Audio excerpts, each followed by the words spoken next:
Hey Orangetheory Fitness, I'm Coach Emily and we're excited that we have the Dri Tri coming up. Our goal here is to give you some strategy and some tips for executing the Dri Tri, as well as walking you through each exercise and the form on how to perform them. The Dri Tri consists of a 2,000 meter row. That's going to take anywhere from potentially 7 to even over 10 minutes. Then when you come over to the weight room floor, executing 2 rounds of 6 exercises for a total of 300 body weight reps. Typically that takes around, I'd say about 8 to 15 minutes. And then when we go to the treadmill, a 5K run, that's going to take anywhere from maybe 20 to even 40 minutes plus. So when you're looking at the totality of the Dri Tri, it can be executed typically anywhere from 35 minutes to some of the fastest times I've seen to even maybe an hour, hour 5, hour 10 minutes. So really consider this as more of that endurance Orangetheory workout. For our sprint Dri Tri, it's going to be 1,000 meters on the rower, which is going to take about 3 to 5 minutes. On the weight room floor, you're going to do 1 round of the 6 exercises for a total of 150 reps, which is going to take around probably 4 to 8 minutes. And then when it comes to the treadmill, you're going to be doing a 2.5K run, and it should take around 12 to 20 minutes.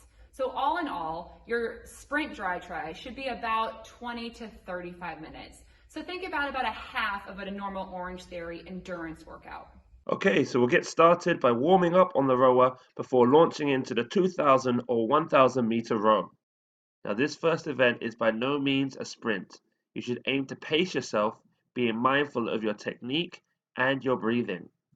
Keep an eye on your 500 meter split time to get an idea of the pace you're going at and how long you can expect to be on the rower. From a strategic point of view, your aim should be to finish the row with plenty of energy left to attack the weight floor and treadmill sections of this challenge.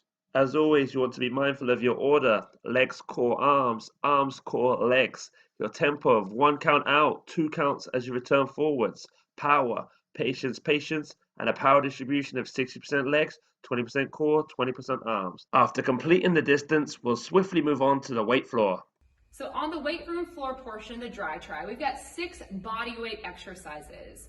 We're going to be completing those 6 exercises for 2 rounds. You do need to complete the exercises in the order that we specify. The first one is going to be a body weight push-up, and you're going to do 20 repetitions of that. So for our form and technique, we're going to come down to the ground.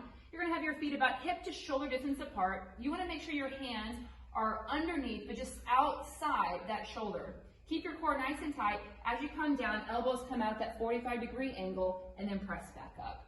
Our goal right here is to bring your chest down so it's in line with your elbows and then push back up.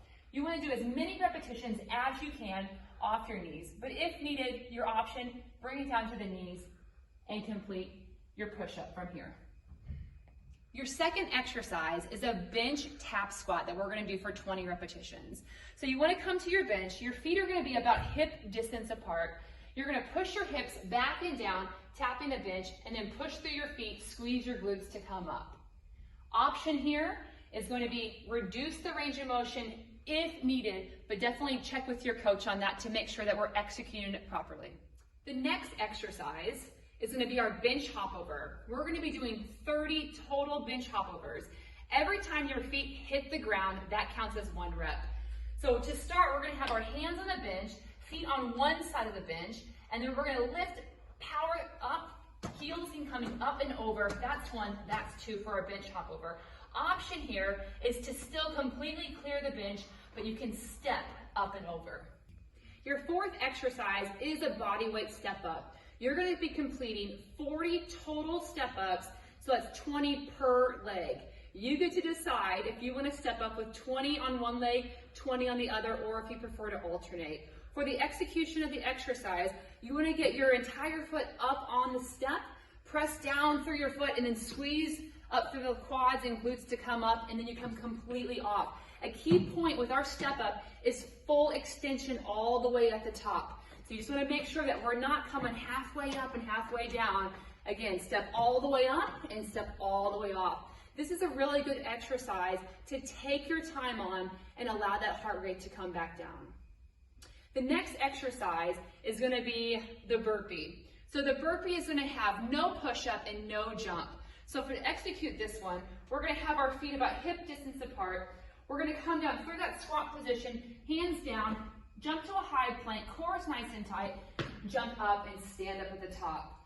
So again, hands down, jump back, jump up, and stand. Your option here, take your hands down, step back, and then step back up. Again, really trying to keep your back nice and flat. You've got 20 repetitions on the burpee. Your final one is our plank jack, and it's gonna be completed on your elbows. So we're gonna come down to that forearm plank. Elbows are gonna be stacked right underneath the shoulders, starting with your feet about hip distance apart, core is tight, and you're gonna jump your feet out and in. Your option here is to step out and step back in. Okay guys, so again, you're gonna be completing those 6 exercises for 2 total rounds of a total of 300 body weight reps. For those doing the sprint, you have 1 round of 150 reps. Your Orangetheory coaches are gonna be with you throughout the entire Dri Tri journey. During the weight room floor portion, we're gonna be helping you execute your exercises properly, counting your reps if needed. To make sure it's fair for all participants, we're gonna make sure that your form is on point. So listen to your coach if any reps need to be redone. As soon as you complete your 300 bodyweight reps, you wanna transition immediately to your treadmill. You wanna get the distance accumulating on the treadmill, so even if you need a walking recovery, go ahead and hit play and start moving at a slow walking pace. Once you feel ready, then you can start to take your speed up for your 5K or your 2.5K run. When it comes to the treadmill, you have a few options in regards to strategy. Of course, you can hold the same pace throughout the whole workout, maybe something along the lines of your base pace. Or perhaps you want to attack it like we do intervals when we do more of an endurance day. You increase your speed for, let's say, 2, 3, maybe 5 minutes at a time. Or perhaps you're going to take it every half mile, you're going to reassess your speed. So definitely give it a little bit of thought. Think about your base pace and maybe adding a little bit to it. Could be 0.3, 0.5, and then take it from there. We're going to be here to support you throughout your journey of the Dri Tri.